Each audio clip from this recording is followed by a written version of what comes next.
The Haunted Greyfriars Cemetery. The tale of paranormal disturbances at Greyfriars Cemetery in Edinburgh is one of the most well-known cases of poltergeist activity in the world. At the heart of the legend lies the Black Mausoleum, the final resting place of George Mackenzie and his family. Mackenzie was infamous for his cruelty, and countless individuals suffered and perished at his command. The first documented strange occurrence took place in 1998, when a homeless man sought refuge from the cold inside the tomb. As he tampered with the coffins, the ground beneath him unexpectedly collapsed, sending him plummeting into a hidden chamber. This underground vault contained the decayed remains of plague victims, long sealed away beneath the mausoleum. Terrified, the man fled, unknowingly disturbing Mackenzie's eternal slumber and setting off a series of inexplicable events. Since then, Greyfriars Cemetery has gained notoriety as a hotspot for supernatural activity. Reports of eerie happenings around the tomb grew so frequent that authorities closed the site to the public, until a local tour guide established a ghost tour. Since its inception, over 350 visitors have claimed to experience physical attacks from an unseen entity. Many have reported fainting or being struck by an invisible force, while others have discovered inexplicable red marks on their bodies. The Bell Witch. Haunting. One of the most chilling cases of poltergeist activity is the story of the Bell Witch, a malevolent force that terrorized a family and ultimately led to a tragic demise. In 1817, John and Lucy Bell lived on a farm in Tennessee, USA, with their children. Their daughter Elizabeth became the focal point of a sinister presence that tormented her relentlessly. It began with strange scratching and knocking sounds echoing throughout their home. But the disturbances quickly escalated. Elizabeth endured constant attacks, being pinched, bruised, and slapped by an invisible entity. At first, her parents dismissed the phenomenon as mere attention-seeking behavior. However, when furniture inexplicably moved on its own, they realized something far more sinister was at play. The spirit eventually began speaking, declaring that it had connections to both heaven and hell. It also claimed to be the same malevolent force that had tormented another woman in the area.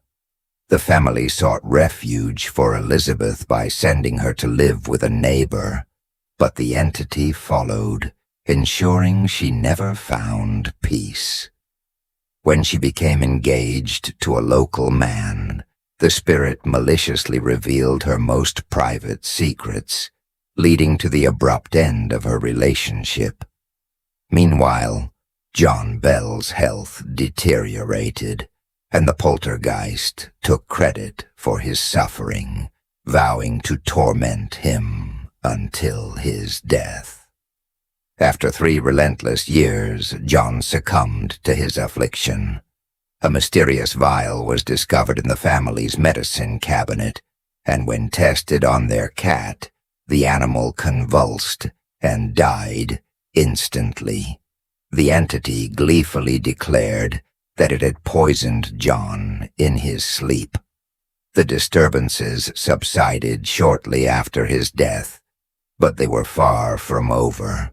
The entity roamed throughout Robertson County, afflicting other families in a similar manner.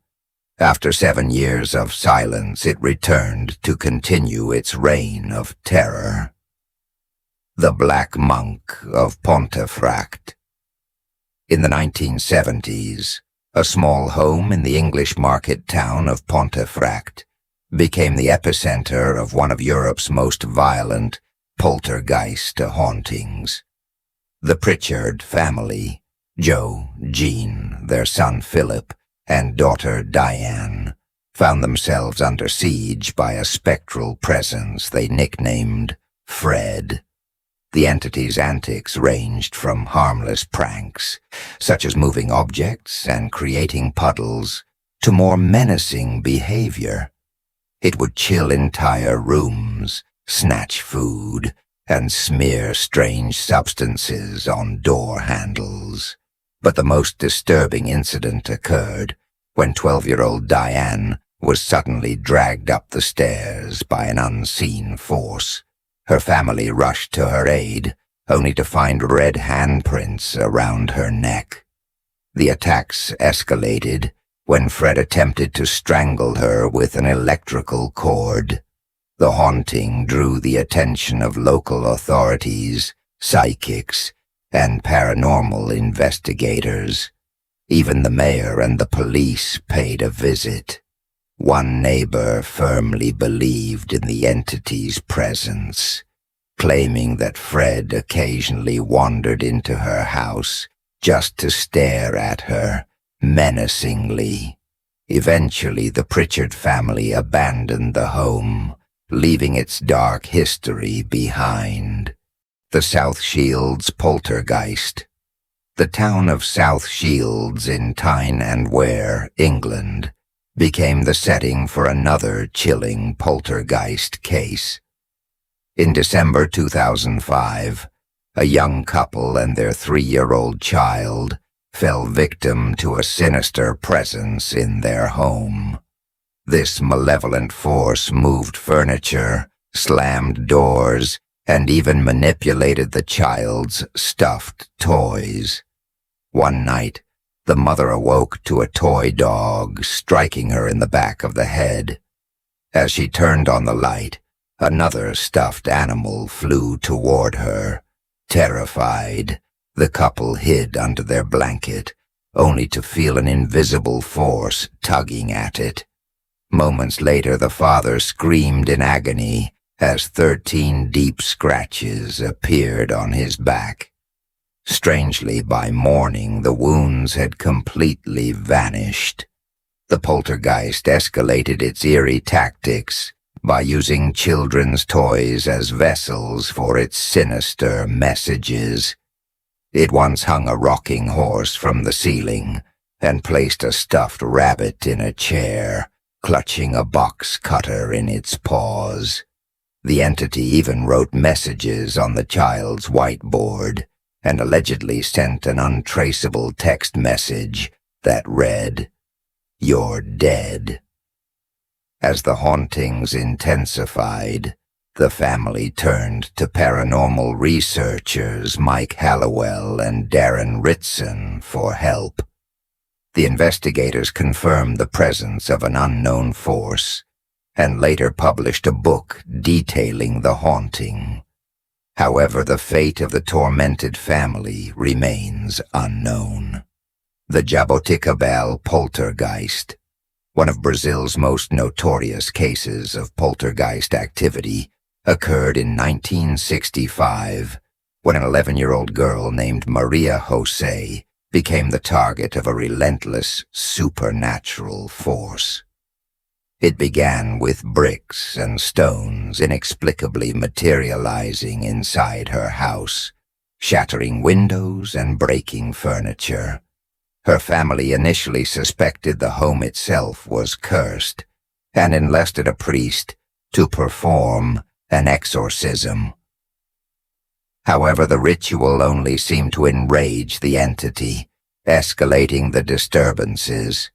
Some of the stones defied logic, exhibiting magnetic properties and weighing as much as 3.7 kilograms. Maria endured the worst of the attacks. She was frequently slapped, bitten, and covered in bruises. Needles would mysteriously embed themselves in her skin, and on one occasion, 55 had to be removed from her ankle. One terrifying night, an unseen force pressed cups against her face in an attempt to suffocate her. The attacks followed her to school, where she suffered an unexplainable phenomenon. Her clothes suddenly burst into flames in the lunchroom, witnessed by numerous onlookers. The family sought help from a medium, who revealed that Maria was haunted by the vengeful spirit of a person she had allegedly wronged in a past life. Maria's torment ended in tragedy. At the age of 16, she took her own life by poisoning herself. With her death, the paranormal activity ceased, leaving behind a legacy of horror that still haunts Brazil's supernatural history.